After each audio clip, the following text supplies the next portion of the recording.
धन धन गुरु नानक जी, धन धन गुरु नानक जी, धन धन गुरु नानक जी।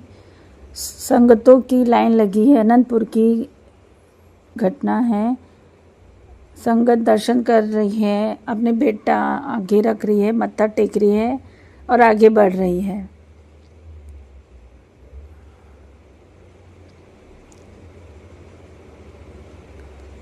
एक गुरु का सिख आया, अपना दसवंत आगे रखा, माथा टेका और साइड में खड़ा हो गया और आगे नहीं बढ़ रहा है। धन गुरु नानक जी। वो देखते जा रहा है गुरु गोविंद देव जी को और महाराज के दर्शन करते जा रहा है, आगे नहीं जा रहा है। फिर धन गुरु गोविंद देव जी ने वचन किए, भाई आगे क्यों नहीं जा रहा है? प्यार से बोलो, धन गुरु नानक जी, धन गुरु नानक जी, आगे क्यों नहीं जा रहा? वो गुरु का सिख जवाब दिया, पातशाह दर्शन करके मन नहीं भरा। गुरु गोविंद देव जी अंतर्जामी पातशाह रो में आ गए। अंतर्जामी नाम लेके कहा, सुजान सिंह क्या काम करता है? कहने लगा, पातशाह मैं वैद्य हूँ, लोगों का इलाज करता हूँ। गुरु गोविंद देव जी ने कहा, ना तुझे दर्शन करने आए, ना तुझे दर्शन देना आया। धन गुरु नानक जी, तुझे तो दर्शन होंगे नहीं। मेरे दर्शन तुझे आज तक हुए ही नहीं। वो घबरा गया, शरीर कांप उठा। सुजान सिंह का चरणों पे गिर पड़ा, पातशाह क्या भूल हो गई? गुरु गोविंद देव जी ने कहा, ध्यान से सुनना। उन्होंने क्या जवाब दिया? अगर हमें ये बात समझ में आ गई तो सिंपल सी बात है, अपने मन में झांकना है कि हम सब गुरु नानक जी की जो दिखाई देती है कि नहीं, और नहीं दिखाई देती तो क्यों?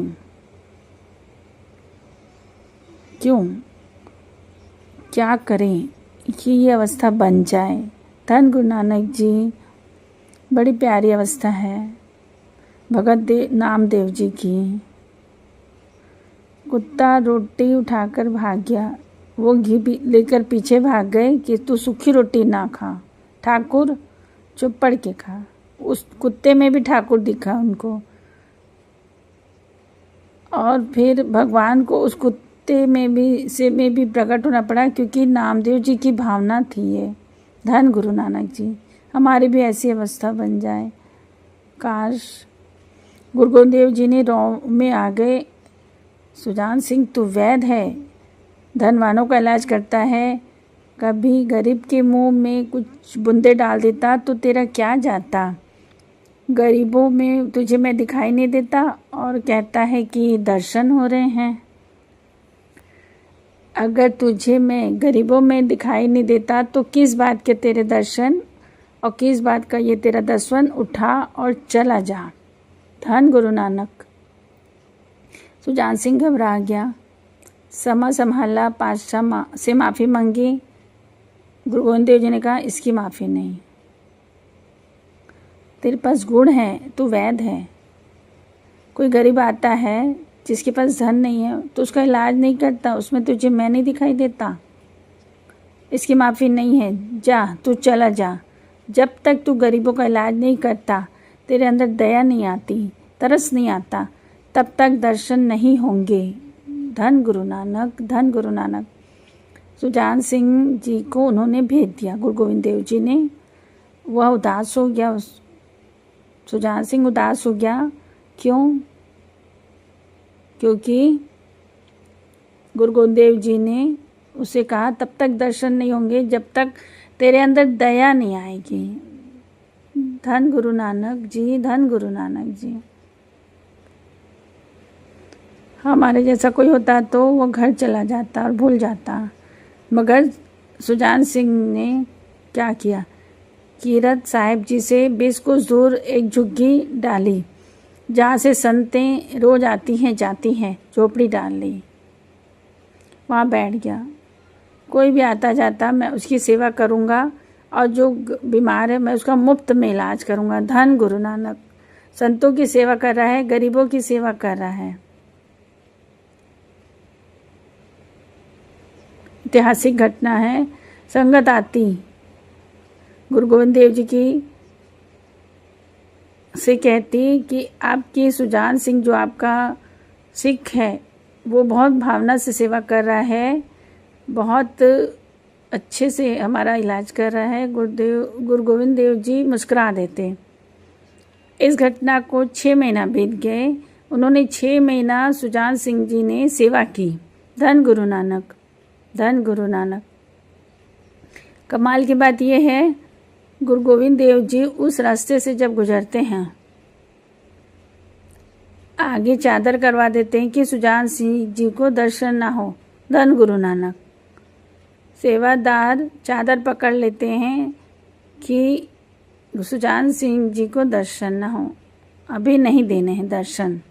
धन गुरु नानक। उदास है, उदास मन, उदास दर्शनों की प्यास। रोज विनतियाँ करता पातशाह, कब दर्शन दोगे, कब दर्शन दोगे। धन गुरु नानक जी, धन गुरु नानक जी। दर्शन दे दो बादशाह, दर्शन दे दो। मेरे गुरु गोविंद देव जी को उसकी सेवा, उसकी भावना पे तरस आ गया। इस बार जब संगत ने आकर कहा कि बहुत सेवा करता है सुजान सिंह, तो गुरु गोविंद देव जी ने कहा कि सुजान सिंह से जाके कह दो कल हम उनके घर आएंगे, फलाना समय फलाना वक्त हम तेरे घर आएंगे। सुजान सिंह जी ने जब सुना, बावरा हो गया। कोई भी बावरा हो जाएगा। मैं दर्शन मांग रहा था कि मुझे दर्शन दो, मगर ये तो मुझे खुद देने आ रहे हैं। पूरा घर साफ किया, पूरा फूल बिछाए और गुरु गोविंद जी का इंतज़ार कर रहे हैं। और उनका जब वक्त आया, एक माता रोते रोते आ गई। धन गुरु नानक। माता आके कहती है, इतिहास में 2 बातें आई हैं, कहीं पर लिखा है। माता कहती है मेरी बहू की तबीयत बहुत ख़राब है, कि मेरे बेटे की तबीयत ख़राब है। अब वजह कोई भी हो, कारण हमको जानना है कि क्या हुआ। माता आके कहती है कि मेरी बहू की तबीयत बहुत ख़राब है, उससे दर्द सहन नहीं हो रहा है, वो मर जाएगी, मेरे बेटे का घर उजड़ जाएगा, चलिए मेरे साथ इलाज करिए सुजान सिंह जी को। सुजान सिंह सोच में पड़ गया, गुरु गोविंद देव जी के आने का समय, उन्हें छोड़कर मैं कैसे चला जाऊं। परीक्षा, गुरु गोविंद देव जी आएंगे तो क्या कहेंगे। सुजान सिंह को पता था और छोड़ के चला गया। फिर ज्ञान आ गया, गरीब में मैं तुझे नहीं दिखाई दिया तो दर्शन नहीं होंगे। गुरु गोविंद देव जी के वचन कानों में गूंज उठे। अपना सामान उठाया और उस माँ के साथ चल पड़ा। निकला है, रात हो गई, इलाज करते, दवाई दे रहा है। जब तक वो ठीक नहीं हो गई, सब ठीक हो गया, तब उदास मन से आए कि गरीब माता की बहू को ठीक करके आया, मगर मन उदास है। मगर आज गुरु गोविंद देव जी के दर्शन नहीं करके उदास था। मगर जब घर पहुंचा तो देखा बहुत भीड़ है। पूछता है क्या बात है। तो लोगों ने कहा कि गुरु गोविंद देव जी सुबह से तेरा इंतजार कर रहे हैं। बाप रे।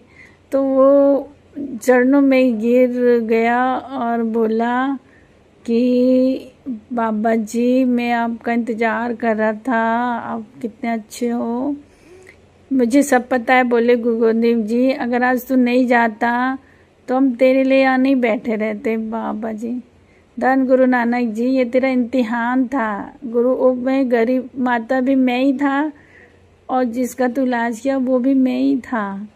तेरा इम्तिहान था। अगर आज तू उसका इलाज नहीं करता तो मैं तुझे यहाँ मिलता भी नहीं। धन गुरु नानक।